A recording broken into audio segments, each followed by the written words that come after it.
পরের অন্তরে কোটি সমুদ্র কিসে যাবে জানা। উত্তর খুঁজেছিলেন লালন ফকির, আর উত্তর খুঁজছে সিবিআইও। তবে পরের অন্তরে কোটি সমুদ্রের নয়, রোজ ভ্যালির দুর্নীতির সমুদ্রের। তদন্তে রাতারাতি গতি আর গ্রেফতারির কারণ রাজনৈতিক প্রতিহিংসা কিনা তা নিয়ে চাপানুতর যখন তুঙ্গে, তখন কাল সুদীপ বন্দ্যোপাধ্যায়ের হাজিরার আগে সিবিআইয়ের প্রস্তুতি একেবারে শেষ পর্যায়ে। তাপস পালকে জেরা করে পাওয়া তথ্যের ভিত্তিতে নাকি আরেক সাংসদ এবং তৃণমূলের লোকসভার নেতা সুদীপ বন্দ্যোপাধ্যায়ের জন্য প্রশ্নপত্র তৈরি করেছেন গোয়েন্দারা। অর্থাৎ রীতিমতো আঁটঘাট বেঁধে কাল ক্রিজে নামতে চলেছে সিবিআই সূত্রের খবর, তদন্তের রাঁচ এবার পৌঁছে যেতে পারে কোনো রাজনীতিকের অন্দরমহলেও। আমরা তা নিয়েও আলোচনা করব, কিন্তু শুরুতেই দেখব আগামীকাল তাপস তথ্যের আলোয় সুদীপ সাক্ষাৎকারের প্রস্তুতি সিবিআই এর। রাজনৈতিক প্রতিহিংসা, তৃণমূল তাই বলছে। দেখুন, রোজভ্যালি কাণ্ডে মঙ্গলবার সিবিআই এর কাছে হাজিরা দেওয়ার কথা তৃণমূল সাংসদ সুদীপ বন্দ্যোপাধ্যায়ের। সিবিআই সূত্রে দাবি সেজন্য এখন দু জায়গায় তৎপরতা তুঙ্গে। একদিকে সিজিও কমপ্লেক্স, যেখানে সুদীপ বন্দ্যোপাধ্যায়ের আসার কথা, অন্যদিকে ভুবনেশ্বরে সিবিআই এর অফিস, যেখানে জেরা করা হচ্ছে রোজভ্যালি কাণ্ডে ধৃত তৃণমূল সাংসদ তাপস পালকে। সিবিআই সূত্রের খবর, রবিবার থেকে ভুবনেশ্বর অফিসে তৎপরতা এক ধাক্কায় অনেকটাই বেড়ে গেছে। শুধু রোজভ্যালির সঙ্গে সুদীপ বন্দ্যোপাধ্যায়ের সম্পর্ক নিয়েই তাপস পালকে লাগাতার জেরা করছেন সিবিআই এর গোয়েন্দারা। চেষ্টা চলছে ঘরের লোকের কাছ থেকেই সুদীপ সম্পর্কে যতটা সম্ভব তথ্য আদায় করে নেওয়া। তাপস পালকে ম্যারাথন জেরা করে আদায় করা তথ্যের ভিত্তিতেই সুদীপ বন্দ্যোপাধ্যায়ের জন্য প্রশ্নবাণ তৈরি হচ্ছে। সিবিআই সূত্রে এমনটাই দাবি। মূলত কোন তথ্য জানতে চাইছেন গোয়েন্দারা? সিবিআই সূত্রে দাবি, তাপস পাল গোড়ার দিকে রোজভ্যালিতে ফিল্ম ডিভিশনের ডিরেক্টর হিসেবে যোগ দেন ঠিকই, কিন্তু 2011 সালের পরে তিনি রোজভ্যালি কর্ণধার গৌতম কুণ্ডুর অত্যন্ত ঘনিষ্ঠ হয়ে ওঠেন। রোজভ্যালির বিভিন্ন অনুষ্ঠানে অংশগ্রহণ, 5 তারা হোটেলে বৈঠক, সবেতেই দেখা যেত তাকে। ফলে রোজভ্যালির সঙ্গে কার কি যোগ, কে কি সুবিধে পেয়েছে, সেই সব তথ্য তার কাছে আছে।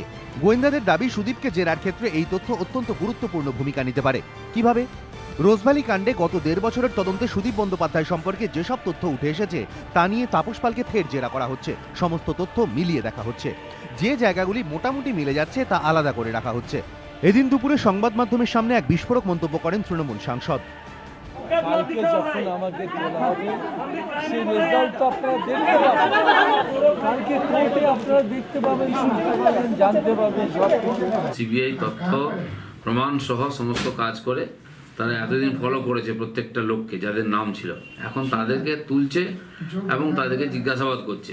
কথার সদুত্তর না পেলে আর স্বাভাবিকভাবে তাকে অ্যারেস্ট করবে।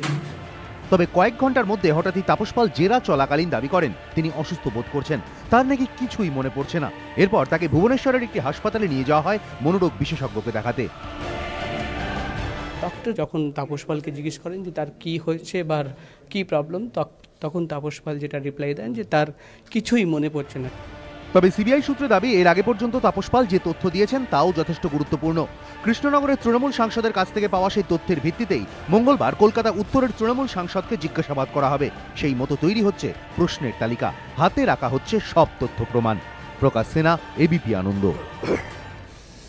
বিজন, মমতা বন্দ্যোপাধ্যায় বলেছেন যে সুদীপ বন্দ্যোপাধ্যায় বুক ফুলিয়ে সিজিও কমপ্লেক্সে সিবিআই দপ্তরে তাদের ডাকে যাবেন।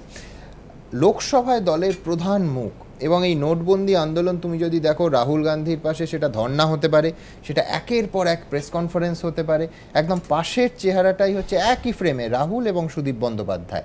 এই 16 দলের যে বিরোধী ঐক্য একটা গড়ে উঠছে, কোথাও এই ঘটনায় কি সেটাও একটা কৌশল যে তৃণমূলের পক্ষে একটু অস্বস্তির কারণ হতে পারে এবং ফোকাসটা ঘুরে যেতে পারে নোটবন্দি থেকে এই সিবিআই তদন্তে? একদমই, পুরো অভিমুখটা ঘুরিয়ে দেওয়ার জন্য এটা একটা প্রচেষ্টা। যদি না হতো, বাংলার মানুষকে যাকেই প্রশ্ন করবেন তিনি বলবেন, ও ওই সিবিআই তো ভোটের সময় আর কেন্দ্রকে যখন বিরোধিতা করে মমতা বন্দ্যোপাধ্যায় তখন এই কাজটা করেন।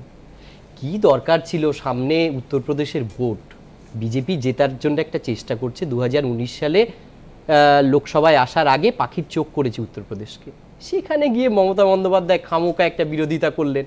বিজেপির একটু প্রবলেম হলো, তারা তো একটা করবেনই, এটা খুব স্বাভাবিক।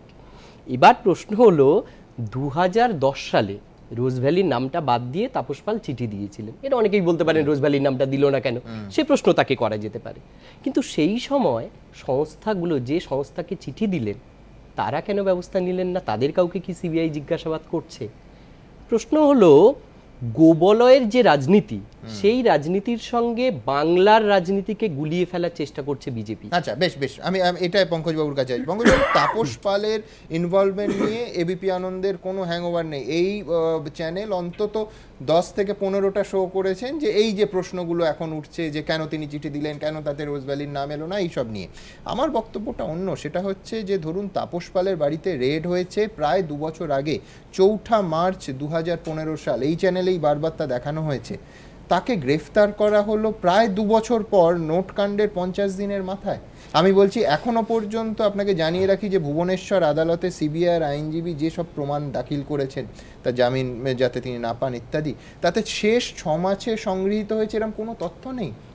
তাহলে এতদিন পরে গ্রেফতারে তো লোকে বলবে যে আচ্ছা আপনারা প্রমাণটা সংগ্রহ করে রেখেছিলেন, সময় মতো যাতে গ্রেফতার করা যায়। আমার প্রশ্ন এই টাইম ফ্রেমটা। একেবারেই বিষয়টা তা নয়।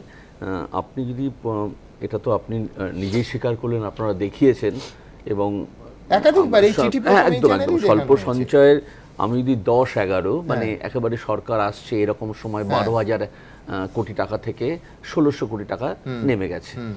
এই বিরাট পরিমাণ, এখানে কিন্তু রাজ্য সরকারের সবচেয়ে বেশি ক্ষতি হচ্ছে স্বল্প সঞ্চয়ের বিনিয়োগটা কমে যাওয়াতে। তার সঙ্গে এই সময় গ্রেফতারটা কিভাবে লিংক করছেন? তাহলে নিজের ভালো তো সবাই চায়, যে আমার রাজ্যে যদি ক্ষুদ্র সঞ্চয়ের বিনিয়োগ কমে যায় তাহলে আমার রাজ্যের বিনিয়োগ বা আমার শেয়ারটা কমে যাবে, 1 নম্বর। 2 নম্বর হচ্ছে আপনি যেটা বললেন প্রথমে, যে রাহুল গান্ধীর পাশে বসে থাকার জন্য, তখন 12-15টা মতো দল, ছোট বড় মাঝারি মিলে তারা এসছে, পরবর্তীকালে 5টা দল। কারো ক্ষেত্রে কিন্তু এই বিষয়টা এরকম হয়নি। তো পলিটিক্যাল ভেন্ডেটার বলার কোনো আমার মনে হয় কোনো জায়গা নেই।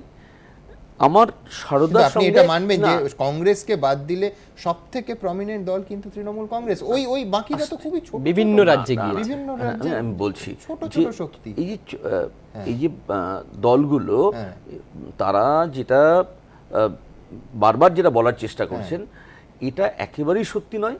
কারণ আমি যেটা বলছি যে সারদার সময় যেটা হয়েছিল, যে আমাদের একটা সিট গঠন হয়েছিল এবং কিছু আপনারাই দেখিয়েছেন যে কিছু কাগজপত্র, ঠিক ঠিক।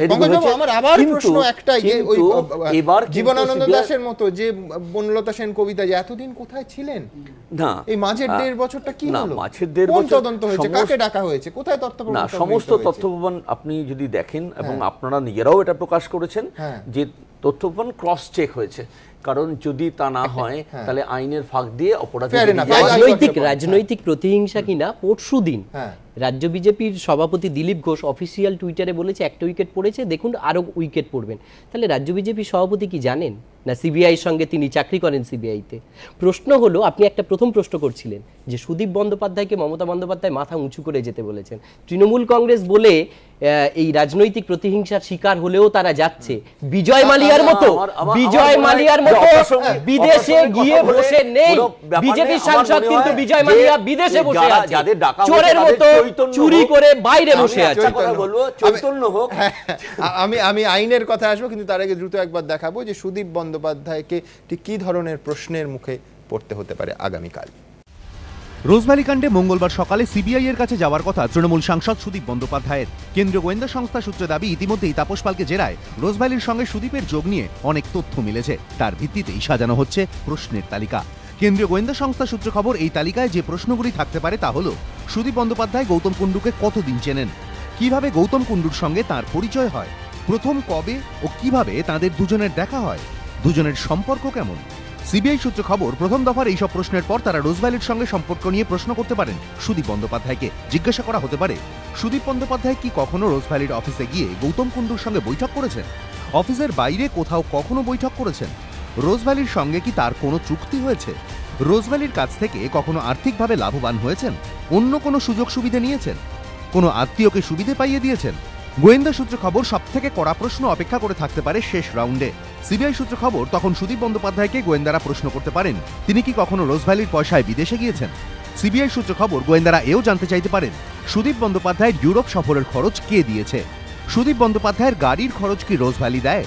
শেষ পর্যন্ত কি প্রশ্ন সিবিআই করল আর তৃণমূল সাংসদ কি জবাব দিলেন তা জানতেই কৌতূহল রাজনৈতিক মহলে। প্রকাশ সিনহা, এবিপি আনন্দ।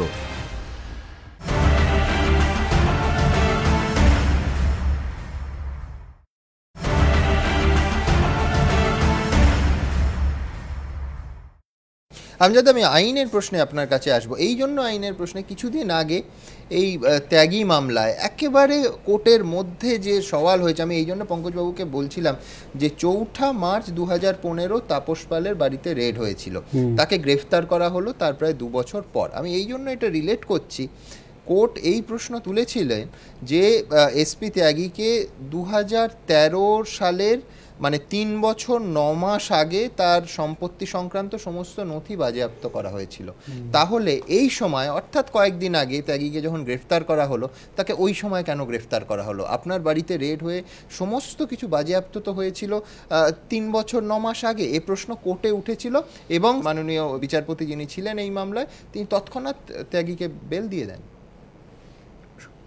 সুমন, তোমার এই চ্যানেলটি এর আগে এই ব্যাপারে আলোচনা করার সময় আমি বলেছিলাম, আইনে একটা কথা আছে যে বিলেটেড ইনভেস্টিগেশন, ট্র্যাশ ইনভেস্টিগেশন।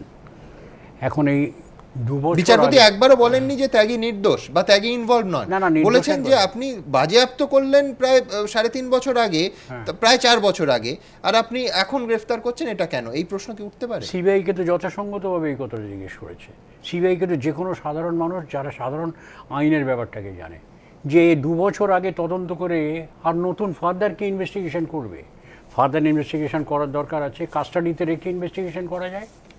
সুতরাং দীর্ঘদিন আগে তাপস পালকে জিজ্ঞাসা, এবং আমরা যারা সাধারণ মানুষ, তৃণমূলের রথী এবং মহারথীরা শুধুমাত্র এই যে গৌতম কুণ্ডুর এটা কি রোজ ভ্যালি, এর সঙ্গে তো নয়, আরও অন্যান্য আছে, এবং তৃণমূলের আরও রথী মহারথীরা আরও অন্যান্য চিটফান্ডের সঙ্গেও জড়িত আছে। এই দীর্ঘদিন পরে এদের ডাকাডাকি হচ্ছে, এবং একটা বেনিফিট অফ ডাউট বলে তো একটা কথা আছে, পঙ্কজবাবুকে জিজ্ঞেস করছি, সেই বেনিফিট অফ ডাউটটা দেওয়ার জন্য এই দীর্ঘদিন পরে দীর্ঘ শত্রুতা বজায় রেখে এদেরকে ডাকা হচ্ছে না? সুদীপবাবু বীরের মতো যাবেন, তিনি তো কোনো অপরাধ করেননি, বাংলার মুখ্যমন্ত্রী বলেছেন বীরের মতো যাবেন। তো তিনি যখন কিছুই করেননি তখন এত টালবাহানা করার কী দরকার ছিল? অনেক তো আগেই যেতে পারতেন যে আমি তো কিছু করিনি, আপনারা বারবার যাচ্ছেন। প্রথম ডাকে প্রথমবারই যাওয়া উচিত ছিল। সিবিআইকে বলতে হয়েছে যে যদি আপনি বারবার এই আমাদের চিঠি দিচ্ছে, আপনাকে আসার জন্য অনুরোধ করছি, যদি না আসেন তাহলে আমাদের বাধ্য হয়ে যেতে হবে। এটা ঘটনা না ঘটনা নয়। সিবিআইকে তো এই থ্রেট করতে হয়েছে। সিবিআইকে যখন এই থ্রেট করতে হয়েছে এবং মুখ্যমন্ত্রী বলছেন তিনি বীরের মতো যাবেন, তো তিনি বীরের মতো তো অনেক আগেই যেতে পারতেন। ভাই, গেলেন না কেন? তাপস পালের কাছ থেকে কিছু তথ্য নিয়ে যখন তাকে ডাকা হচ্ছে, এখন তো কোনো উপায় নেই, না গিয়ে আর কোনো উপায় নেই। এই যে অ্যাভয়েড করছেন উনি ইনভেস্টিগেশনটাকে, এবং সুদীপ বন্দ্যোপাধ্যায় কিন্তু যে কথা তুমি একটু আগে বলেছ, যে second largest party in parliament, সেই পার্টির লিডার অফ দি অপোজিশন, সেই leader of the party in Lok Sabha, সেই লোকসভাতে যিনি লিডার, একটা এরকম ইম্পর্টেন্ট পার্টি, এবং মনে করছেন যে আগামী নির্বাচনে 2019-এর পরে এই পার্টি সেটা তারা নাকি একটি ভয়ঙ্কর গুরুত্বপূর্ণ অবস্থায় যাবে। তো সেই গুরুত্বপূর্ণ অবস্থায় যাবেন যে দল, সেই দলের যিনি লিডার, সেই দলের লিডার তার স্বচ্ছতার প্রমাণ দেওয়ার জন্য তিনি অনেক আগেই যেতে পারতেন। ফাইন, আমি দ্রুত আপনাদের দেখাবো যে এবিপি আনন্দের একটি এক্সক্লুসিভ রিপোর্ট, সিবিআইয়ের বক্তব্য যে অনেক রাজনীতিবিদের অন্দরমহলও কিন্তু এই রোজ ভ্যালির তদন্তের সঙ্গে যুক্ত হয়ে পড়েছে। দেখুন, রাজনীতিকরা তো ছিলেনই, কিন্তু এবার গোলাপের কাঁটার খোঁচা কি লাগতে চলেছে তাদের পরিবারেও? সিবিআই সূত্রের খবর, রাজনৈতিক দলের নেতারা রোজ ভ্যালির কাছ থেকে একাই সুযোগ সুবিধে নিয়েছেন তেমন নয়, তারা নিজের পরিবারের সদস্যদেরও বিপুল সুযোগ সুবিধে পাইয়ে দিয়েছেন। তদন্ত করতে গিয়ে সিবিআইয়ের স্ক্যানারে এমনই তথ্য। তালিকার প্রথম নামই রোজভ্যালি কাণ্ডে ধৃত তৃণমূল সাংসদ তাপস পালের। কেন্দ্রীয় গোয়েন্দা সংস্থা সূত্রে দাবি, তাপস পাল নিজে রোজভ্যালির 2টি সংস্থার ডিরেক্টর ছিলেন। তার স্ত্রী নন্দিনী পাল ছিলেন রোজভ্যালির টেলিভিশন চ্যানেলে একটি অনুষ্ঠানের প্রযোজক। মেয়ে সোহিনী পালও ছিলেন রোজভ্যালিরই আরেকটি সংস্থার HR এক্সিকিউটিভ। অফকোর্স আলাপ হয়েছে, কথা হয়েছে। না, আমার সাথে কখনো মিটিং হয়নি। ওনার কোনো প্রজেক্টে আপনি কাজ করেছেন বা ওনার কোম্পানির মাধ্যমে লাভবান হয়েছেন বা আপনার অ্যাকাউন্টে টাকা? না। পরিবারের পাশাপাশি তাপস পাল আরেক সাংসদকেও রোজভ্যালি থেকে অনেক সুযোগ সুবিধে পাইয়ে দিয়েছেন বলে অভিযোগ। শুধু অবশ্য তাপস পাল নন, তালিকায় রয়েছে আরও একাধিক নাম। সিবিআই সূত্রে দাবি, এক সাংসদ তার শ্যালিকার ছেলেকে রোজভ্যালি কর্ণধার গৌতম কুণ্ডুর পার্সোনাল অ্যাসিস্ট্যান্ট হিসেবে চাকরি পাইয়ে দেন। এজন্য মাসে মাসে তার পকেটে যেত মোটা বেতন। তদন্তকারীদের একাংশের আরও দাবি, তদন্ত করতে গিয়ে রোজভ্যালির সঙ্গে ক্রেতা সুরক্ষামন্ত্রী সাধন পাণ্ডের মেয়ে শ্রেয়া পাণ্ডের যোগ উঠে এসেছে। সিবিআই সূত্র খবর, যেখানেই রোজভ্যালির অফিস তৈরি হোক না কেন, সেখানকার ইন্টেরিয়র ডেকোরেশনের দায়িত্ব পেতেন সাধন পাণ্ডের মেয়ে। এ প্রসঙ্গে সাধন পাণ্ডের দাবি, আমি যদি একটা প্রফেশনাল লোক হই, আমি যদি একটা প্রফেশনাল মানুষ হই, তো আমার তো রাইট আছে বিজনেস করার। আমি পলিটিশিয়ান হতে পারি, আমার মেয়ে তো পলিটিশিয়ান নয়। সিবিআই সূত্রে দাবি, এই নেতা মন্ত্রীদের প্রভাবের কারণেই তাদের কাছের লোককে মোটা টাকার বিনিময়ে কাজ দেন গৌতম কুণ্ডু। বদলে তিনিও এদের থেকে অনেক সুযোগ সুবিধা নিয়েছেন বলে অনুমান গোয়েন্দাদের।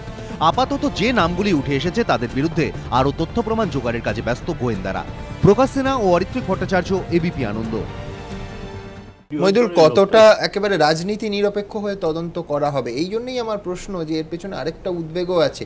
রোজভ্যালির জন্ম, উত্থান, ব্যবসার অঙ্কে সব থেকে সর্বোচ্চ সাফল্য, মানে তুঙ্গবিন্দুটা, হাইয়েস্ট টার্নওভার, এই সমস্ত কিছু বাম আমলে। কোথাও কি বেআইনি আর্থিক প্রতিষ্ঠানের নৈতিকতা কম্প্রোমাইজড হয়েছে? এবং 1-2 বছর নয়, বছরের পর বছর ধরে। একদমই। দেখুন, আমি রোজভ্যালির যে কাণ্ড, এই ক্ষেত্রে কিন্তু মোটামুটি 3টে দলের বিরুদ্ধেই আপনার অভিযোগ উঠছে। তৃণমূলের ক্ষেত্রে তো হয়েইছে, কিন্তু তাপস পাল আবার যে বিজেপির বাবুল সুপ্রিয়ম, রূপা গাঙ্গুলির কথা বলছেন, সেটা একটা অভিযোগ উঠেছে। এগুলো সবই তদন্ত সাপেক্ষ, কিন্তু অভিযোগ উঠছে।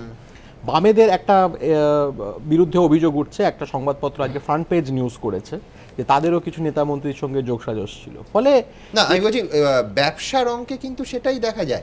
সারদার উত্থান এবং সর্বোচ্চ বিন্দু যেমন তৃণমূল আমলে, রোজভ্যালি কিন্তু এন্টায়ারলি তারা সাফল্যের শীর্ষে পৌঁছেছিল বাম আমলে। অ্যাবসলিউটলি, এ বিষয়ে তো কোনো সন্দেহ নেই। কিন্তু তার সঙ্গে যেটা খুব ইন্টারেস্টিংলি জনতাও যেটা প্রশ্ন করবে, যে দেখুন, সবাই যখন এর মধ্যে যুক্ত আছে, একদিকে যেমন তদন্ত হওয়া উচিত সেটা, কিন্তু উল্টো দিকে দেখুন, সিবিআই তো অন্যান্য যে সমস্ত কাণ্ড হয়েছে, যেমন ব্যাপম কাণ্ড, কিংবা হচ্ছে আপনার পঙ্কজা মুন্ডের মহারাষ্ট্রের ক্ষেত্রে, সেখানে একটা, হ্যাঁ, সমবায়ের ক্ষেত্রে সেটা একটা কাণ্ড। তারপরে আপনার ধরুন ললিত মোদী এবং বিজয় মালিয়া, এই জিনিসগুলোকে নিয়েও তো তদন্ত হওয়া উচিত। কিন্তু প্যারাডক্স যেটা ইন্ডিয়ান পলিটিক্সে, যেটা খুব ইন্টারেস্টিং, যে আপনার কিন্তু এই দুর্নীতি নিয়ে তদন্ত হবে, কিন্তু তারপর কিছু হয়তো হবে না।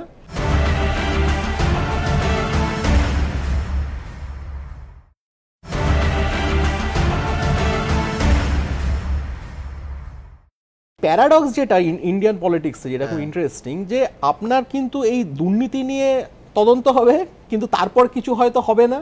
আচ্ছা, কিছু হলেও কিন্তু আসল যারা যে ব্যক্তিকে কেন্দ্র করে যে রাজনীতি হয়, বিশেষ করে আপনি যদি ভারতবর্ষের রাজনীতি দেখেন আজকের দিনে, মোটামুটি বিজেপি এবং লেফট ফ্রন্টের পার্টিগুলোকে যদি বাদ দেন, তাহলে বাকিরা কিন্তু সবাই খুব ব্যক্তিকেন্দ্রিক পার্টি।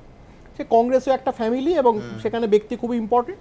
আবার অন্যদিকে বাকি যে রাজনৈতিক দলগুলো আছে, বিশেষ করে আঞ্চলিক যে দলগুলো, সেটা তৃণমূল কংগ্রেস, নবীন পাটনায়ক বিজু জনতা দল, কিংবা জয়ললিতার আপনার AIDMK, লালু প্রসাদ যাদব, মুলায়ম সিং, প্রত্যেকেই কিন্তু একটা ব্যক্তিকেন্দ্রিক দল। আপনি যতক্ষণ পর্যন্ত না সেই ব্যক্তিকে পার্সোনালি হিট করছেন, যেটা এক্ষেত্রে তৃণমূলের ক্ষেত্রে মমতা বন্দ্যোপাধ্যায়ের সম্পর্কে সেই করাটা এখনো পর্যন্ত ডিফিকাল্ট, কারণ তার ব্যক্তিগতভাবে কোনো অভিযোগ নেই, তার দলের সাঙ্গপাঙ্গরা করেছে। আমরা সারদা নরদার ক্ষেত্রেও কি দেখলাম, প্রভাবটা খুব একটা পড়বে না, কারণ আরেকটা মদন মিত্র হয়তো হয়ে যাবে, আরেকটা কুণাল ঘোষ হয়ে যাবে। তারা আজকে রাজনীতিতে কি, রাজনীতিতে বিশাল একটা কিছু তারা করে না, মানে তারা খুব বড় কোনো ইনফ্লুয়েন্সিয়াল প্লেয়ার নয়। তার জন্য দলকে তৃণমূল কংগ্রেসের কোনো কষ্ট দিতে হয়নি নির্বাচনে। হ্যাঁ, মানে সারদা নরদার ক্ষেত্রে 2016 বিধানসভা নির্বাচন, সেটাই আমরা দেখলাম। আমি আরেকটা ইন্টারেস্টিং কথা বলছি, দেখুন, লালুর ক্ষেত্রেও আপনি দেখেন, কিংবা জয়ললিতার ক্ষেত্রেও দেখেন, যে লালু এবং জয়ললিতার বিরুদ্ধে অভিযোগ শুধু না, তারা জেলে পর্যন্ত গেছিল, তারপরে তারা বেরিয়ে এসে ইলেকশন জিতেছে। ভারতবর্ষের রাজনীতির ট্র্যাজেডিটাও এটা, যে আপনি যদি দোষীও সাব্যস্ত হয়ে যান, তারপরে যদি আবার জনতার আদালতে জিতে যান, মানে যেন সবই জাস্টিফাইড, জয়ললিতার মার্জিন বেড়ে গেল। অর্থাৎ আইনের শাসনের সঙ্গে পপুলার যে সভারেনিটি, এটার মধ্যে একটা কন্ট্রাডিকশন হচ্ছে, যে জনতার আদালতে জিতলে যেন সমস্ত আপনার পাপ ধুয়ে যায়। ব্যাপারটা তো এরকম নয়, কিন্তু এটাই ট্র্যাজিক জায়গা, যে আপনি ধরুন তাপস পাল হলো, পরের দিন দেখবেন যে তাপস পাল বেরিয়ে আসে, কোনো একটা ইলেকশনে জিতে গেল, তখন তাপস পাল আবার বলবে যে আরে দেখুন তো, ভি সাইন দিয়ে দেখুন তো, আমরা জিতে গেছি। দেখাবো যে এই রোজভ্যালি কাণ্ডে কিন্তু নানা রাজনৈতিক দল, নানা ব্যক্তিত্বের নাম পর পর উঠে আসছে। রোজভ্যালি কাণ্ডে গ্রেফতার হয়েছেন তৃণমূল সাংসদ তাপস পাল। মঙ্গলবার সিবিআই এর কাছে হাজিরা দেওয়ার কথা দলের আরেক সাংসদ সুদীপ বন্দ্যোপাধ্যায়ের। নোট কাণ্ডে প্রতিবাদের আবহে সিবিআই এর এই তৎপরতা আদতে রাজনৈতিক প্রতিহিংসা বলে অভিযোগ করছে তৃণমূল। আমার নিজস্বভাবে লেনা দেনা কিছু নেই। I can dedicate myself only for public interest and the public work. I have no individual agenda or nothing. CBI সূত্রের অবশ্য পাল্টা দাবি, রাজনৈতিক কারণে নয়, যারা অনৈতিক সুযোগ সুবিধা নিয়েছেন তাদের সবার বিরুদ্ধেই ব্যবস্থা হবে।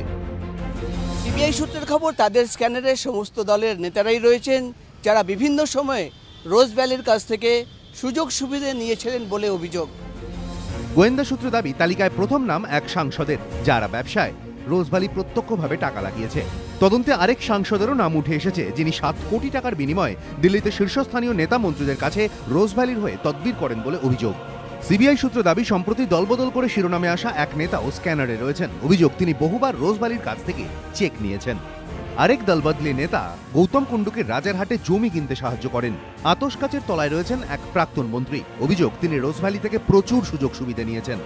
গোয়েন্দা সূত্রে খবর, 2011 সালে বিধানসভা ভোটের সময় একটি দলের প্রচারে টাকা ঢালেন রোজভ্যালি কর্ণধার গৌতম কুণ্ডু। তার সঙ্গে যোগাযোগের দায়িত্ব ছিল সেই দলের এক প্রভাবশালী সাংসদের। বর্তমানে এক মন্ত্রীকেও বিভিন্ন সময় গৌতম কুণ্ডুর সঙ্গে বৈঠক করতে দেখা গিয়েছে বলে অভিযোগ।